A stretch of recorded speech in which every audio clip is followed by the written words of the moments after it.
Hello, Fantasticos. So you just got done watching a video about the CRAP test. And this is a really commonly applied test for figuring out if a source of information is good.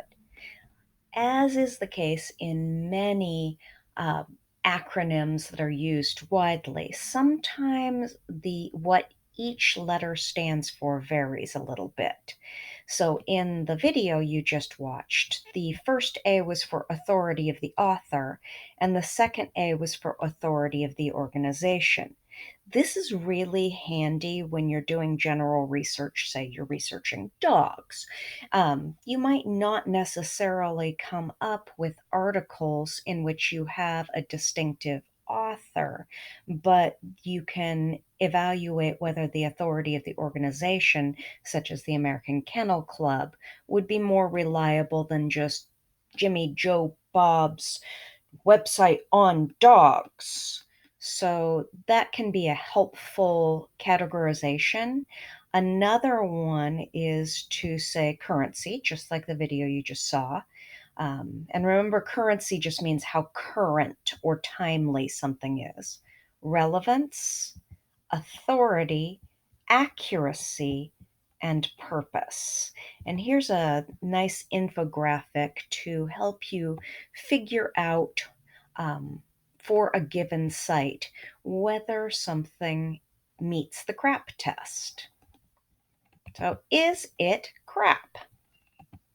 For currency, if the source is old or out of date, then you should stop.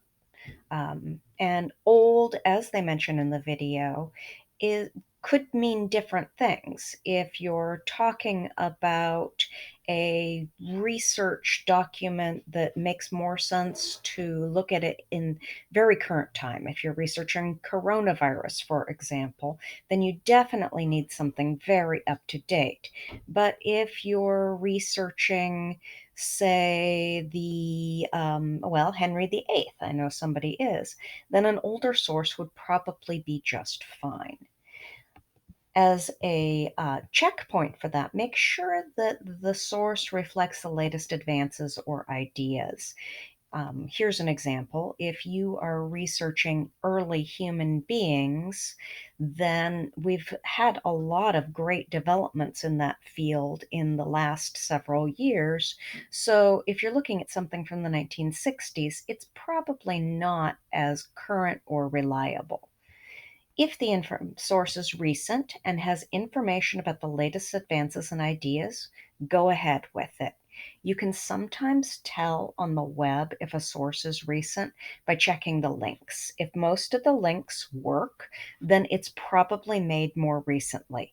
If you end up with many links that are dead or lead you to bad information, then you probably don't want to use that source. Relevance. Well, obviously, if you're looking at a source that's unrelated, just ditch it. If it only has a little bit of information about your topic, again, it's probably not that useful.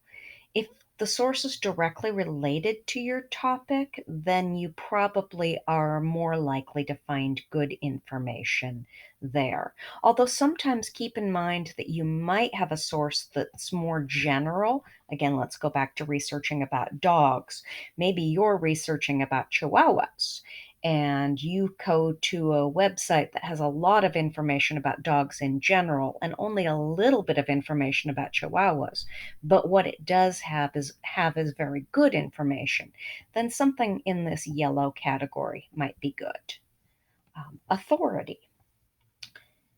The author is unknown or not an expert is a reason to stop if you're in a topic area that demands an expert author. So again, let's go back to that example of dogs. If there is no author listed on a website about dogs, but it passes the rest of the items in the test, you're probably okay. If, on the other hand, you're looking at scientific advances in psychology, you probably want to look specifically at the author and make sure they are an expert in the topic. And there are a lot of ways to do that, but probably the easiest way is just to Google the author. You can apply this also to the organization that's putting out the information.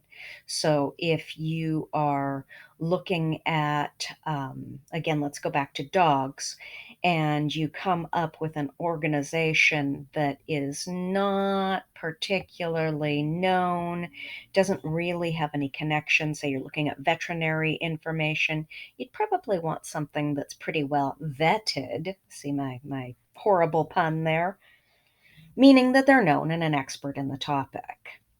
Again, you can just Google them and see how well known they are. In this framework, A is the second accuracy. The second A is accuracy. And so you want to make sure that your facts are supported and cited. Not just that they seem correct, but they're backed up by other things you run into.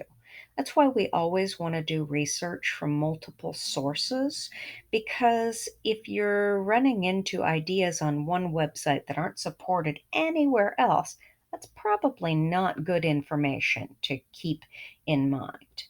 And finally, purpose. If the intent of a source is to sell you something, or has bias, particularly look for political or religious or bias related to somebody's beliefs, then you probably want to reject that source. So if you're researching dogs and somebody tells you that our particular brand of dog food is the very best for every dog ever, that's intending to sell you something. So reject that. It is possible to have a website that's not super balanced, that really presents just one side of a case, but it's supported by many citations and other sources. So, this infographic can help you determine whether a website is crap. And in this case, you want it to be a smiling pile of poo. You want your website to be current, relevant, have good authority, be accurate, and have a purpose that matches what you need. By the way, this awesome infographic came from the Butler County Community College. There are many sources for evaluating sources with crap out there, and they're all pretty similar. But I felt that this one, with its stop, caution, and go categories, was very helpful. So I will make sure you have a copy of this entire infographic. As you're going through and looking at researching, you're going to just continue looking through your questions and adding more information and taking notes like you just did. Be sure you're evaluating whether your sources are crap, because you want to make sure that those sources are really good so that you're getting the most important, best, useful information on your topic.